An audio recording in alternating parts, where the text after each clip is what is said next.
Chers amis, bonjour. Nous sommes le mercredi 27 septembre 2023. Il est 9 heures. Quelques news de l'Arménie, de l'Artsakh et de la diaspora arménienne. La France va prendre des initiatives au niveau national, au niveau bilatéral avec l'Arménie aux Nations Unies. C'est ce qu'a déclaré hier la ministre française des Affaires étrangères, Catherine Colonna. Donc, dans ses déclarations, donc, aux questions au gouvernement, en fait, elle répondait hier. Elle a affirmé que la France allouera une aide supplémentaire de 7 millions d'euros à l'Arménie et au Karabakh. Voilà, donc aucun pays, pas un seul, n'est aussi proche de l'Arménie que notre pays, et vous le savez très bien. C'est ce qu'elle a déclaré hier. Hein, voilà. Et en plus, elle a dit de même, comme je l'ai dit, une mission d'observation a été déployée en Arménie à l'initiative de la France. Tout cela est également vrai sur le plan humanitaire. Depuis le début de l'année, notre ministère a alloué plus de 5 millions d'euros à la population arménienne d'Arménie et du Haut-Karabakh. J'ai décidé, compte tenu des événements de ces derniers jours, d'augmenter cette aide de 7 millions d'euros supplémentaires, a-t-elle déclaré. Elle a surtout, donc en fait, l'important c'est qu'elle a affirmé l'attaché de défense sera présent à l'ambassade de France à Yerevan. Ensuite, nous ouvrirons bientôt un bureau consulaire, donc un consulat, dans la province de Syunik, près de la frontière arméno-azérie. Donc je pense que ce sont des preuves tangibles que la France se tient fermement aux côtés de l'Arménie. Voilà. Et puis autre chose, donc le fait que la Russie ait abandonné l'Arménie et soit complice des opérations militaires de l'Azerbaïdjan rend les actions diplomatiques internationales encore plus nécessaires. À côté de la France, j'espère que nous verrons l'Europe. Elle doit prendre acte de cette réalité, travailler avec nous pour respecter l'intégrité territoriale de l'Arménie et préserver le droit de vivre des Arméniens du Karabakh. C'est ce que nous faisons, a-t-elle déclaré. Et puis elle a affirmé qu'aux côtés de la France, j'espère que nous aurons l'Europe. Plus que jamais, elle doit prendre acte de cette réalité, agir avec nous pour l'intégrité territoriale d'Arménie, ça je l'ai déjà dit, préserver le droit des Arméniens d'Alsace. Elle a aussi affirmé que justement, qu'en matière de défense, la coopération entre Paris et Erevan va être, comment dire, poussée. Donc tout simplement, je pense qu'enfin, la France a compris que pour la défense de l'Arménie, il faut des armes. Voilà. Donc tout est en bon ordre pour que l'Arménie soit, comment dirais-je, soit protégée davantage par la France, peut-être réarmée par la France, en tout cas au niveau diplomatique, humanitaire, c'est déjà le cas, mais au niveau donc, de l'armement, donc c'est ce que la ministre de la Défense a affirmé, donc qu'il y a une coopération militaire entre la France et l'Arménie, c'est ce qu'on attendait. Voilà donc la bonne nouvelle, en tout cas bravo à la France, pour tous ceux qui critiquent donc la France, que les autres pays fassent autant. Et la France veut que d'autres pays fassent autant, effectivement, qui suivent. L'Allemagne donne des signes d'intérêt de cette région. Donc déjà, la ministre des Affaires étrangères d'Allemagne est très très critique envers l'Azerbaïdjan. Donc elle a pris quand même fait et cause pour l'Arménie, qui a été donc pour les Arméniens de l'Artsakh déjà, et pour la région de Syunik.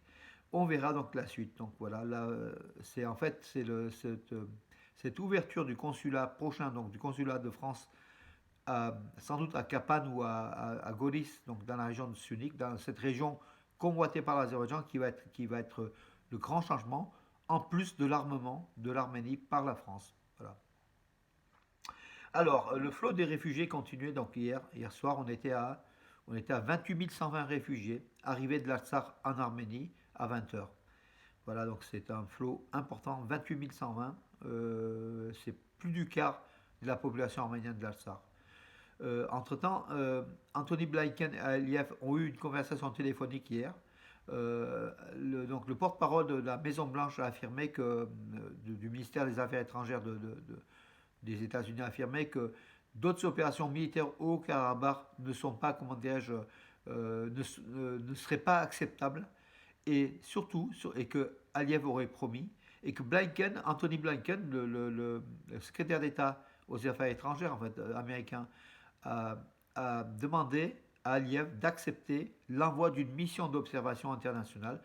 Bakou aurait accepté. Donc en fait, une mission internationale en Artsakh, au Haut-Karabakh, pour voir le déroulement du droit humanitaire, du droit des Arméniens qui restent, de ceux qui restent en fait. Hein. Donc il y aura quand même très peu d'Arméniens qui vont rester.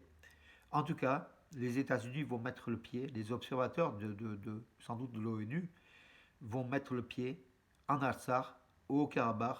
Bakou aurait donné son feu vert d'après Anthony Blinken, le chef de la diplomatie américaine. Alors, la terrible explosion du dépôt de carburant avant-hier en fin d'après-midi, donc pas loin de Stepanakert, a fait un bilan terrible, terrible. 68 morts et 105 autres portés disparus, probablement morts, donc on n'a aucun élément donc encore, donc on verra dans les journées qui viennent. Ce chiffre va augmenter, donc 168 morts et 105 disparus suite à l'explosion et 290 blessés. Alors de ces blessés, donc hier soir, 67 brûlés de l'explosion dans la SAR étaient dans un état grave et très grave, étaient soignés dans un hôpital de logement pour grands brûlés à Yerevan. C'est ce qu'a déclaré la ministre de la Santé d'Arménie et que Anaït Avanessian, donc avec des spécialistes arméniens pour les brûlés. Il y a d'autres spécialistes aussi britanniques, peut-être espagnols, français, qui vont arriver dans les heures qui viennent pour soigner donc ces graves blessures, donc ces blessés, du fait de l'explosion de ce dépôt de carburant qui reste aujourd'hui encore inexpliqué. Donc la thèse, comme le blogueur israélo-russe Alexandre Lapshin, pour être réelle, les Azeris auraient pu sans doute y mettre une bombe télécommandée lors du remplissage de ces réservoirs d'essence par les camions de la SOCAR, de la compagnie nationale d'Azerbaïdjan. Donc tout est possible avec les Azeris qui actuellement feraient la chasse aux Arméniens qui ont combattu en Artsakh. Voilà.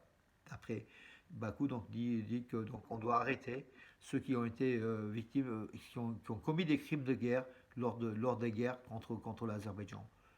Et de l'autre côté, les Azeris qui ont commis des crimes de guerre beaucoup plus que les Arméniens, qu'est-ce qu'on en fait? On n'en parle pas. Voilà.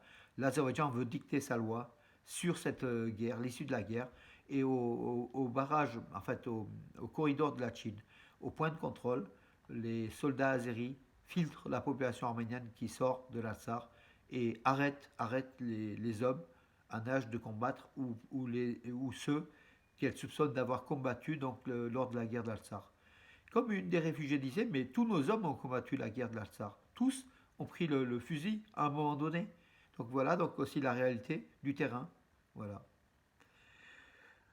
Si l'Arménie n'ouvre pas le corridor de Zangezur, encore une fois, donc Erdogan il parle du corridor Zangezur, cette route passera par le territoire iranien, a affirmé donc Erdogan. Voilà, donc peut-être plus au sud, en territoire iranien.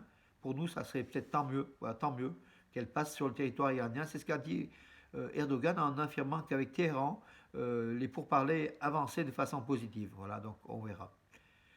Karen Khachanov, donc le joueur de tennis professionnel arméno-russe, a gagné le tournoi ATP 250 des Masters de Zhuhai en Chine.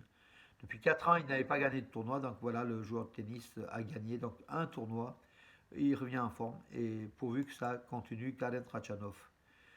Alors, les représentants de la Russie et de l'Iran ont discuté de la situation au Karabakh. Donc, Poutine a appelé son homologue iranien, Raisi, et ils ont discuté donc des éléments donc, de la guerre de l'Artsakh, de la situation en Artsakh, et aussi du projet d'intérêt mutuel a été exprimé pour l'activation des travaux de la plateforme consultative régionale de 3+3, donc Azerbaïdjan, Arménie, Géorgie, Russie, Iran, Turquie.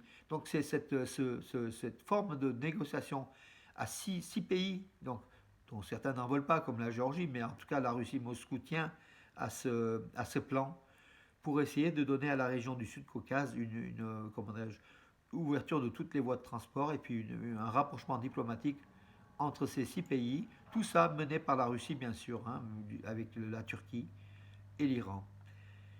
Voilà, la statue de Montemelkonian à Mardouni, donc la partie est de l'Artsakh, est démontée. Donc voilà, donc en prévention, bien sûr, en prévention de l'attaque de la ville. En fait, les Arméniens vont laisser cette ville, hein, donc comme ils ont laissé Maltaket, comme ils vont progressivement se retirer. Et en prévision, donc ils démontent cette statue de Montemelkonian de Martouni, qui est l'œuvre de Levon Tokmadjian, donc une œuvre d'un grand sculpteur. Alors oui, le Japon continuera à suivre l'évolution de la situation au Karabakh, c'est ce qu'a déclaré Yoko Kamikawa, la ministre des Affaires étrangères du Japon. Donc aujourd'hui, le conflit s'est internationalisé. Le monde entier suit de près cette guerre de l'Artsakh. Voilà. Plus de 200 soldats sont victimes, sont portés disparus ou sont morts lors de l'agression de l'Artsakh. Donc autant que du côté arménien. On verra donc après donc, le bilan total que Bakou ne publiera pas. Donc ce bilan a été publié par des journaux d'opposition surtout en Azerbaïdjan. Voilà mes amis pour aujourd'hui. J'en ai terminé. Je vous donne rendez-vous à demain en espérant de bonnes nouvelles. On attend toujours des bonnes nouvelles, vous et moi, toujours dans l'attente d'une bonne nouvelle qui ne se manifeste malheureusement pas ces derniers temps. Si, peut-être c'est une très bonne nouvelle de la France, ce qu'elle a déclaré Catherine Colonna. Elle a acté l'engagement de la France derrière l'Arménie, beaucoup plus que les propos de Macron de dimanche. Donc peut-être que Paris a donné les pleins feux verts pour prendre l'initiative de tout ce qui se passe en Arménie et en Artsakh. Voilà, surtout en Arménie, le sud de l'Arménie, la région du Zangezur, comme a dit Macron, est une région convoitée est une région qui a un grand danger d'invasion turco-azérie. Mais la France sera là, l'Allemagne sera peut-être là, d'autres pays seront peut-être là. La France, c'est sûr, elle s'est engagée avec cette ouverture prochaine du consulat, cet attaché militaire et puis cette vente d'armes qui va venir en fait. Hein, donc voilà, que l'Arménie attend aussi. Et puis voilà, mes amis, ce soir, 18h30, à l'appel du CCAF, à Paris, manifestation devant le ministère français des Affaires étrangères, mes amis. Regardez les affiches et ceux de la région parisienne, allez-y. Il faut du nombre, il faut montrer que les Arméniens sont là, derrière l'Arménie, derrière l'Artsakh, et que nos droits du peuple arménien ne doivent pas être bafoués, et que la France, qui est leader, justement, on lui dit que les Arméniens sont là, les 700 000 Arméniens de France sont là et actifs, et veulent réellement un rôle de la France, veulent que le rôle de la France au Sud-Caucase comment dirais-je, puisse augmenter. La France pourrait prendre aussi comment dirais-je, pourrait gagner au niveau diplomatique international. Hein. Donc voilà aussi, la France, c'est peut-être aussi une bonne chose qu'elle s'engage autant derrière l'Arménie. Voilà mes amis pour aujourd'hui. À demain et bonne journée.